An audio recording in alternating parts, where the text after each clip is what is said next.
And for our In Transit segment today, we're going to talk about transit by school bus because Quebec School Bus Company has unveiled a new electric minibus, one with a range that could make it the largest ranged e-vehicle in North America. We welcome from the Girardin Group, Steve Girardin. Welcome to CJ80, Steve.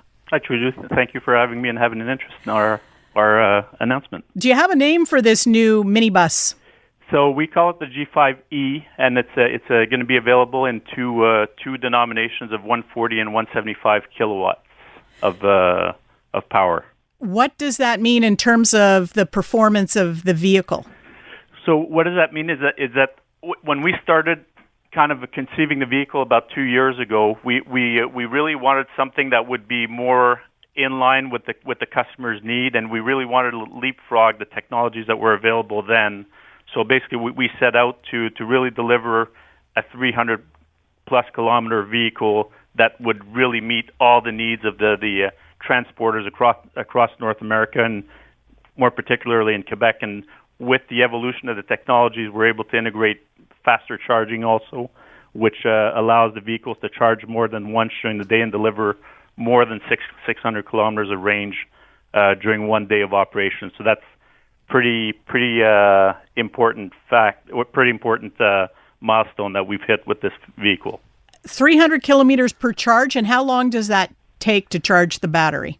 So the vehicle will take about, at the current rate that we have it right now on the fast charging level 3, it will take less than 2 hours to charge the vehicle. And if people slow charge them at about 20 kilowatts, it'll take them probably about 8 to 10 hours, depending on their power outlets. What were your customers telling you about the need for this extra range up to 600 kilometers a day? What kind of that doesn't sound like, your average school run in Montreal. So what kinds of runs are they doing that they need that range? Yeah, so most of the time the range that a school bus will do is around between 100 and 200 kilometers per day at the most.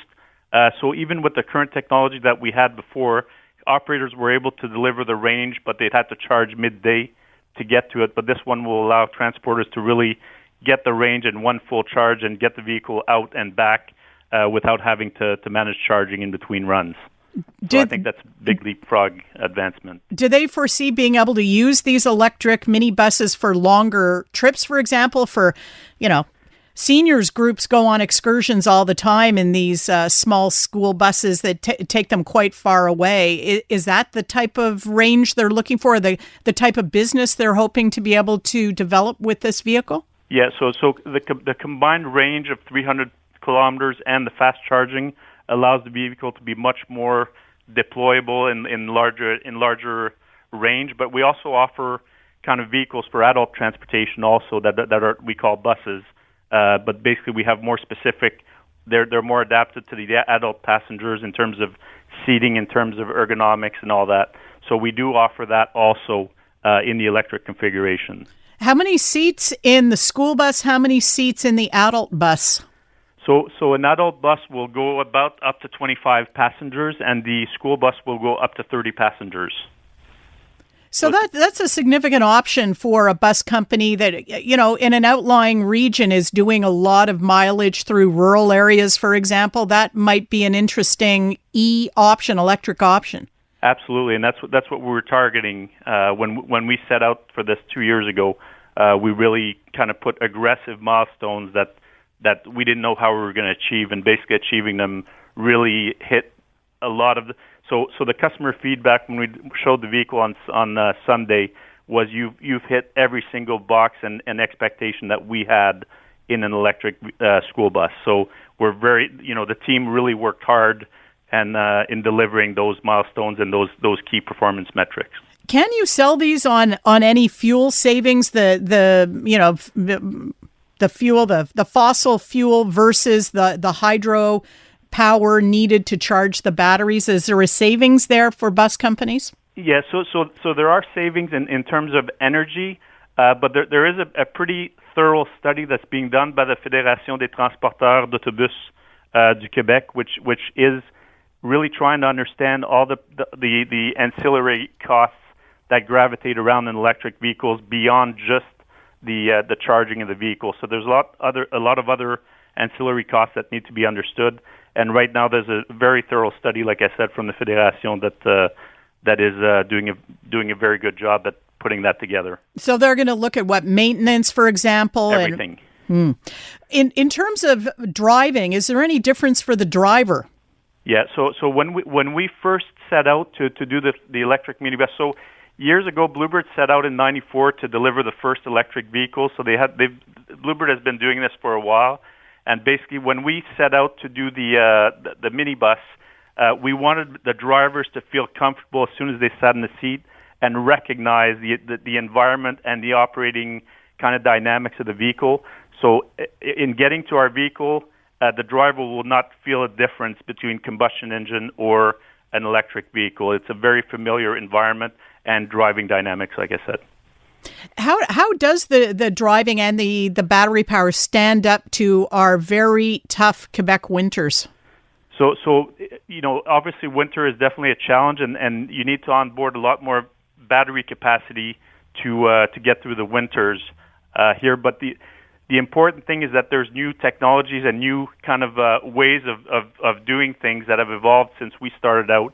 And the new ways are kind of preconditioning the vehicles while they're plugged in, preheating the vehicles and things like that allow you to protect the autonomy of the vehicle and consume less to kind of heat up the vehicle from minus 20 to plus 10, let's say. So if the vehicle is already at plus 10, you're going to save that energy right off the get-go. Probably more comfortable for the passengers, too, to get on a warm bus than a freezing cold bus. I remember those school buses going to school in the morning. Where are the buses built, Steve? So we're very proud to say that they're built in Drummondville, Quebec here. They've been designed and R&D'd in Varennes, Quebec, but mostly built in Drummondville. We have a team of over 600 employees here that work day in, day out to build small buses and export. Microbird is a very aggressive exporter. We're probably 95% exported out of Quebec. So we're very successful throughout North America, and we have a very good lasting reputation for the last kind of 65 plus years that we've been in the bus business. And what about sourcing the batteries? Where are they coming from? So the batteries, we don't really divulge that because suppliers have different manufacturing strategies, and basically, obviously, the predominant player is obviously Asia right now, but there are more options becoming available with time that are going to appear on the landscape. Is that code for Northvolt or? I can't comment on that. That's a different file, right? I'm here to talk about us. Well, I tried to get you on that one, Steve, but you caught me out on that. Well, the very best of luck, Steve. I hope you have international success with this new electric minibus by Girardin. Steve Girardin of the Girardin Group. Great talking to you. Thank you, Trudie. All right. It's 10:45.